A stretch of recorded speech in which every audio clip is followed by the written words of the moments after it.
welcome to our new unit, that is the atoms and molecules. As we have already discussed about the atoms, that the atom is the smallest unit of matter. Every matter is made up of the atom. So what is atom? Atom is the smallest unit of matter. किसी भी matter को, किसी भी substance को बनाने के लिए जो सबसे छोटी यूनिट हम लोग देखते हैं, सबसे छोटी यूनिट जो हम लोग सोचते हैं, that is atom.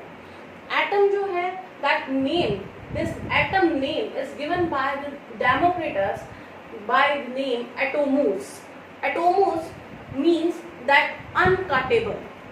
This word is again made up of two words, atomos, that uncuttable. तो एटोमोस जो है वर्ड ही है अनकटेबल, मीन्स इसको फर्दर तोड़ा नहीं जा सकता. तोड़ा नहीं जा सकता मीन्स कि ये सबसे छोटी यूनिट है किसी भी सब्सटेंस को बनाने के लिए.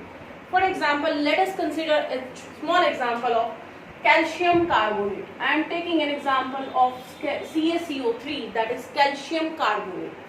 In this calcium carbonate, we know that chalk is a matter. Chalk is made up of calcium carbonate, having the formula CaCO3. It means that chalk matter is made up of one calcium atom, one carbon atom, and 3 oxygen atoms. So it means that chalk matter is made up of atoms of calcium, carbon, and oxygen. So atom, that is the smallest unit of matter. So first time it was introduced by Maharishi Kannad by the name Parmanu. Param Anu. That Anu is the matter. सबसे कोई भी substance, Anu is made up of matter. Anu is matter, and matter is made up of small particles which is known as Param Anu, that is Parmanu. So this is all about the atom. Next is molecule. In our chapter we have the other name, that is the molecule. What is molecule? Molecule is the pure substance made up of atom having the independent existence.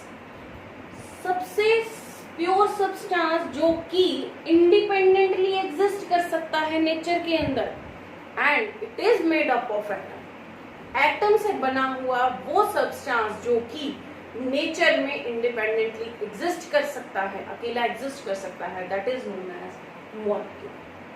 For example, here I was writing water, oxygen, these noble gases, they all exist independently in nature. That's why they are considered as molecule, and they are again made up of atom. That water is made up of 2 hydrogen atom and 1 oxygen atom.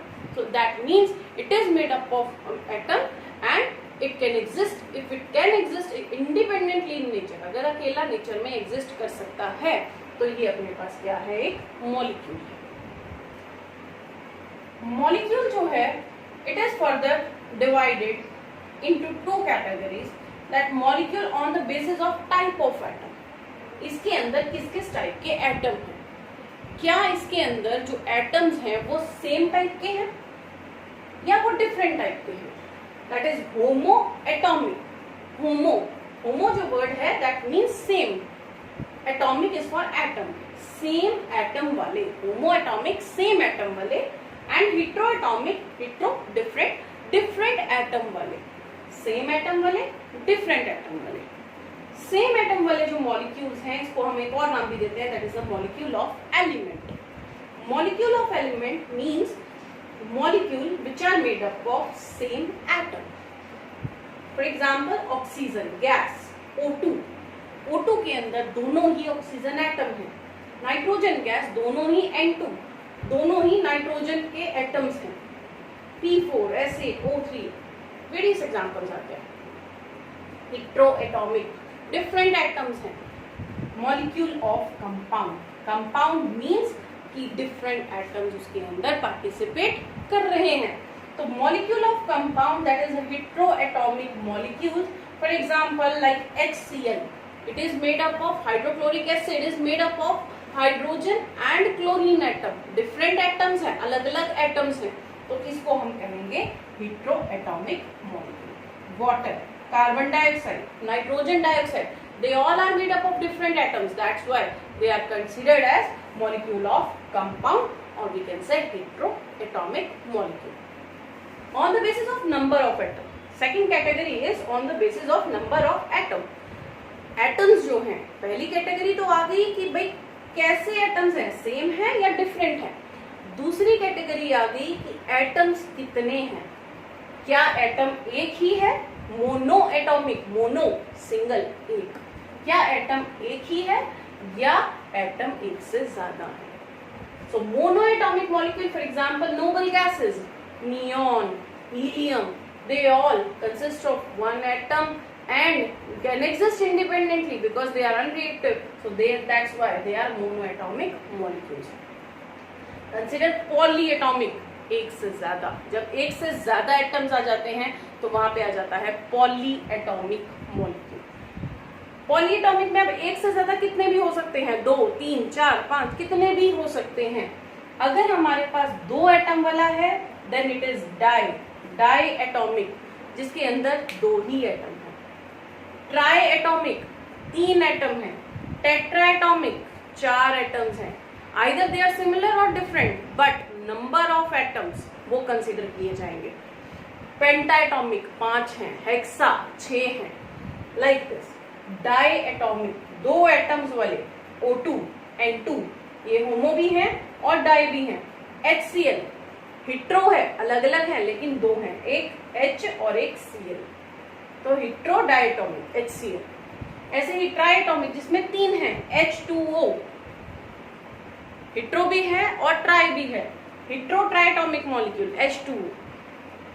Hetero homo triatomic same और 3 atoms O3. Tetra 4 like H2O2. H2O2 hydrogen peroxide 4 atoms हैं, different है तो hetero tetra atomic molecule. P4 phosphorus जो है P4 की form में exist करता है तो इट इज टेट्राएटॉमिक मॉलिक्यूल. तो दिस इज ऑल अबाउट कि कैसे हमारे पास मॉलिक्यूल्स को हमने कैटेगराइज कर रखा है. एटम्स क्या हैं, मॉलिक्यूल्स क्या हैं, मॉलिक्यूल्स किस किस टाइप से हमने कैटेगराइज कर रखे हैं. As we have discussed that atoms combine to form the molecules. That molecule is made up of atom. So how atom combines to form the molecule? कैसे एटम्स मिलके एक मॉलिक्यूल की फॉर्मेशन करते हैं. तो this is all about is given in by some laws, that is law of chemical combination. Law of chemical combination, these are the laws which governs how atom combine to form the molecule. कैसे atom मिलके molecule की formation करते हैं, ये हमारे पास किसमें है, law of chemical combination के अंदर. फर्स्ट जो है that is law of conservation of mass. पहला जो हमारा लॉ है, law of conservation of mass. नाम से ही पता चल रहा है कि मास जो है वो कंजर्व हो रहा है, बच रहा है, कहीं इधर उधर नहीं जा रहा.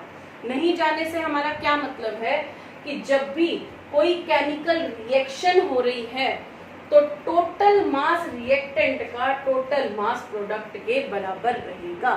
जब भी कोई रिएक्शन होगी टोटल मास रिएक्टेंट का टोटल मास प्रोडक्ट के बराबर रहेगा. ना तो वो मास बनेगा ना वो मास खत्म होगा. सेकेंड डेफिनेशन में देख सकते हैं, मास can neither be created nor be destroyed during the chemical reaction. Chemical reaction क्योंकि कंपाउंड बन रहा है, मॉलिक्यूल कुछ भी बन रहा है तो ये केमिकल रिएक्शन के थ्रू ही बनेगा. तो जब भी कोई केमिकल रिएक्शन हो रही है ना तो मास बना ना मास खत्म हुआ, सिर्फ एक फॉर्म से दूसरी फॉर्म के अंदर कन्वर्ट हुआ है. तो यहाँ पे हमारे पास जब भी कोई रिएक्शन होगी तो रिएक्टेंट का और प्रोडक्ट का मास हमेशा बराबर होगा. जैसे यहाँ पे आप देख सकते हैं ये हमारे पास रिएक्टेंट है, ये रिएक्टेंट है, ये प्रोडक्ट है. एक रिएक्शन हो रही है कि A plus B gives C plus D. तो इसके अंदर ये रिएक्टेंट और ये प्रोडक्ट, इसके अंदर ये दोनों, अगर A का मास 2 है और B का मास हमने 8 लिया है और अगर यहाँ पे हमारे पास B का मास 7 है तो C का मास 3 ही होगा क्योंकि टोटल मास रिएक्टेंट का 10 था तो टोटल मास प्रोडक्ट का भी 10 ही होना चाहिए. This is all about law of conservation of mass. This law is given by Anthony Lavoisier in 1774. तो अकॉर्डिंग टू दिस लॉ कि whenever there occurs a chemical reaction, whenever there is a formation of some molecule or a compound, then total mass of reactant is equal to total mass of product. Our second law is law of constant composition. इसको हम दूसरे नाम से भी जानते हैं law of definite proportion. नाम से ही पता चल रहा है कांस्टेंट कंपोजिशन, बनावट हमेशा कांस्टेंट है. और डेफिनेट प्रोपोर्शन मींस कि उसके अंदर जितनी भी रेशो उनकी जो है, रेशो प्रोपोर्शन जो है वो हमेशा एक फिक्स है, डेफिनेट है.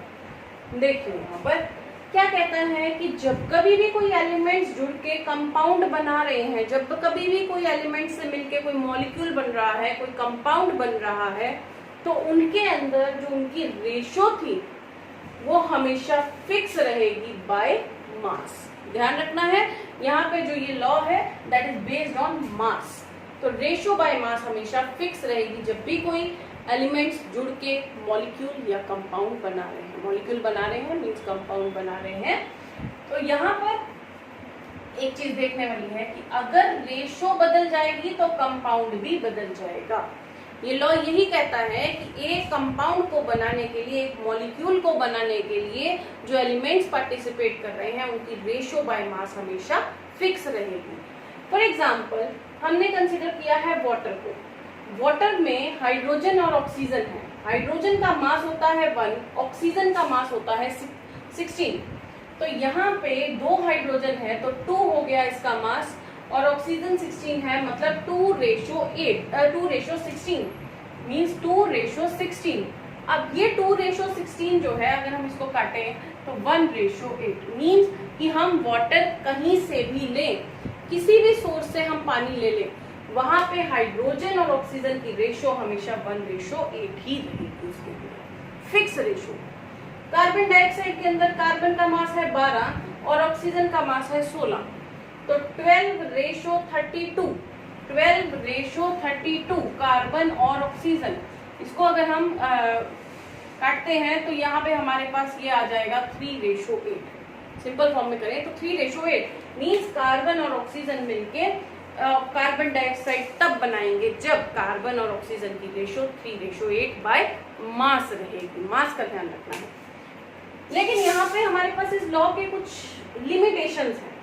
कैसे कि ये आइसोटोप्स के लिए काम नहीं कर पाया. आइसोटोप्स हमारे वाली यूनिट्स में और इसकी डिटेल पढ़ेंगे. आइसोटोप्स के लिए क्यों काम नहीं कर पाया?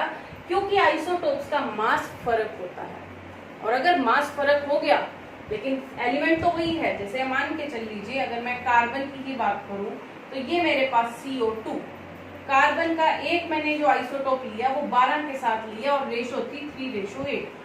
लेकिन अगर मैं कार्बन का आइसोटोप 14 मास का ले लूं और ऑक्सीजन का तो हमारे पास 16 होता है, तो ये आ गया 14:32 विच इज डिफरेंट फ्रॉम 12:32.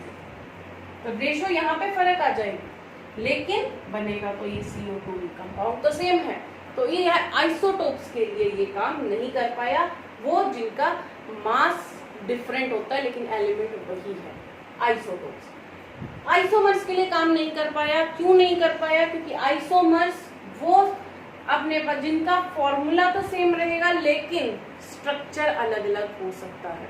तो बात तो वही आ गई कि अगर फॉर्मूला सेम है मतलब रेशो सेम है बाय मास, अगर रेशो बाय मास सेम है तो कंपाउंड वही होना चाहिए, लेकिन डिफरेंट आ जाता है. एग्जाम्पल देख सकते हैं यहाँ पे.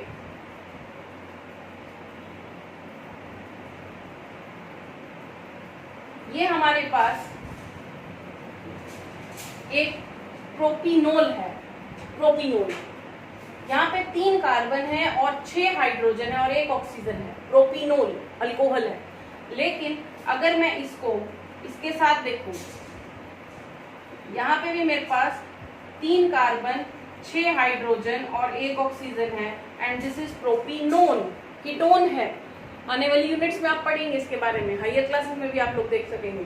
तो ये दोनों कंपाउंड तो फर्क हो गए लेकिन इनका जो फॉर्मूला है, जो इनका जो मेन फॉर्मूला है, जो इनका रेशो बाय मास है कार्बन हाइड्रोजन ऑक्सीजन की, वो सेम है. तो कंपाउंड डिफरेंट भी आ रहे हैं.